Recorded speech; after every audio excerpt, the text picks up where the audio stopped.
Here we go, folks. Getting on the Biden train. Gotta watch some of these hilarious gaffes. This one is about how fit he is for office. Let's hear this one. My physical as well as my mental fitness. And I want to see these beautiful young ladies. I want to see them dancing when they're 4 years older, too. I'm looking forward to this, man. You walk behind me in a debate. Come here, man. Oh, wow. Why should people want to make a change, though? Well, that's up to them to decide. Why should they? It's for them to decide. They'll make the change. Because he don't know. We can't rebuild our economy and meet this climate crisis, exacerbating the need for environmental justice. Sorry, as a bug. Speaking of the environment. What an idiot. We need to work again with Canada and Mexico as neighbors, not as adversaries.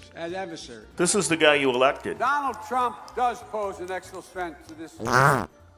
It's not hypothetical.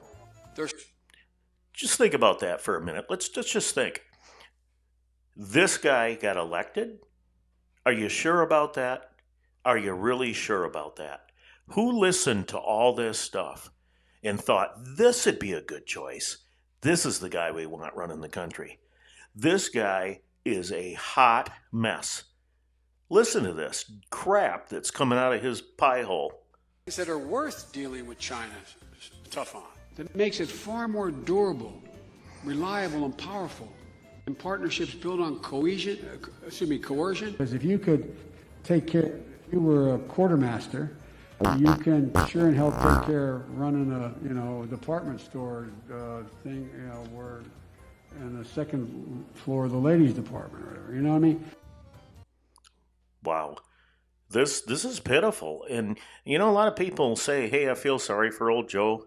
I don't feel sorry for this guy at all. I mean, I don't care about him. I don't hate anybody, but I certainly don't care what happens to him tomorrow. I mean, he's so crooked and so disgustingly he's just an awful human being. I mean, and I don't choose to have people like that around me, and I sure as hell don't think he's running the country. Somewhere along the lines, you got to wake up. I mean, just listen to some of this stuff. Makes his wild claims and hopes. He now hopes we don't notice what he said or won't remember. And when he does follow through or doesn't do when follow through, the exact opposite. 1.2 billion. So you go ahead and you stack spaghetti sauce at a store in a supermarket. Woo! You can oh, the guy or the woman who brings out the carts on a forklift. What happened?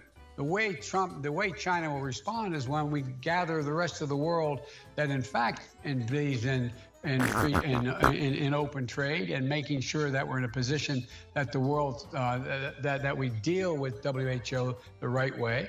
That in fact that's when things began to change. I looked at it anyway.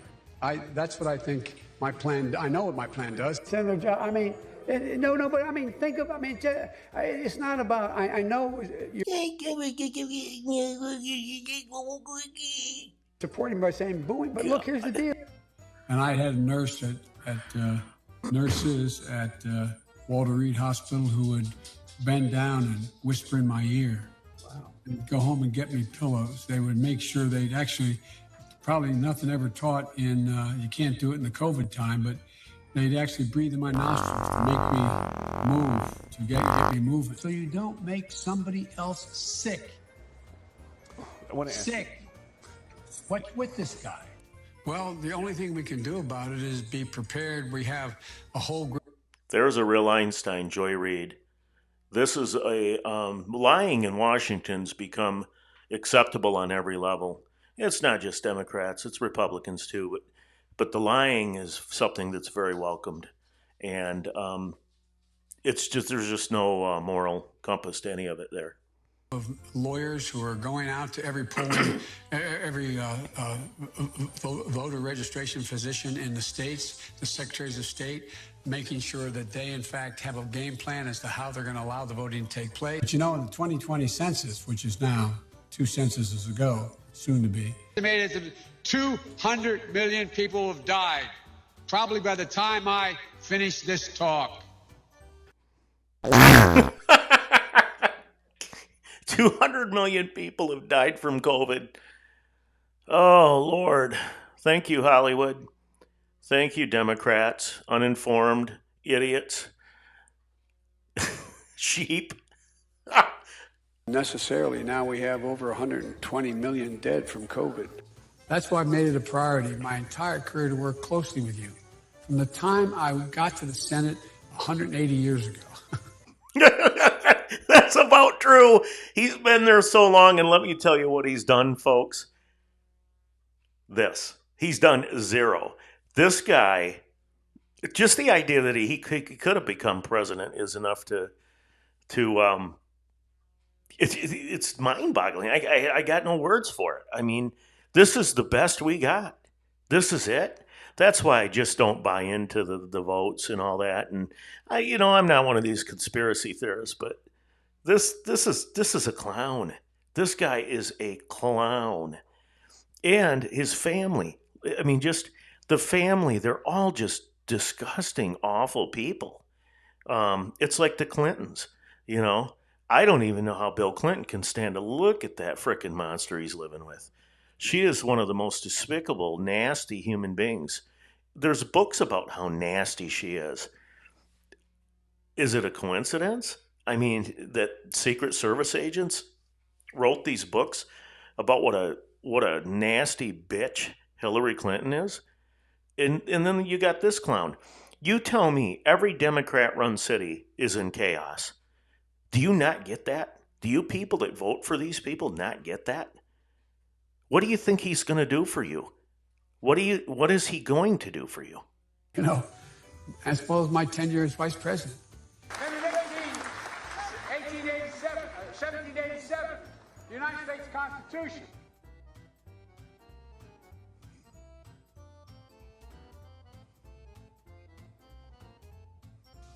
Good afternoon, everyone. He's going to poop. Welcome to Kingswood Community Center. Actually, that's the one down I used to work. Yeah, right. Joke. He used to do everything. Anyway, he was a trucker. Welcome to the nation's Constitution. But he is a fucker. I had the great privilege of being the guest leader of this outfit for a year. He's out of breath because he sat on the toilet trying to work make out a great big shit. I'm about to make. Great. Here's another one. Look at that shit. Hey, everyone. I'm Joe Biden's husband. The truth is, she's the strongest person I know. I'm Joe Biden's husband. Ramrod. That's the kind of first lady, this Jill Biden will be. God love you. I know you're trying to goad me, but I mean, I'm so forward-looking to have an opportunity to sit with the president or stand with the president in a debate. I couldn't tell anybody but Barack. Don't have here in Miami, in Florida. You don't have it here, and that is if you keep it. It's like he's got a mouthful of applesauce or something. Anyway, pretty bad. That's about all I got for this. I'm going to finish this one up because couldn't get any worse.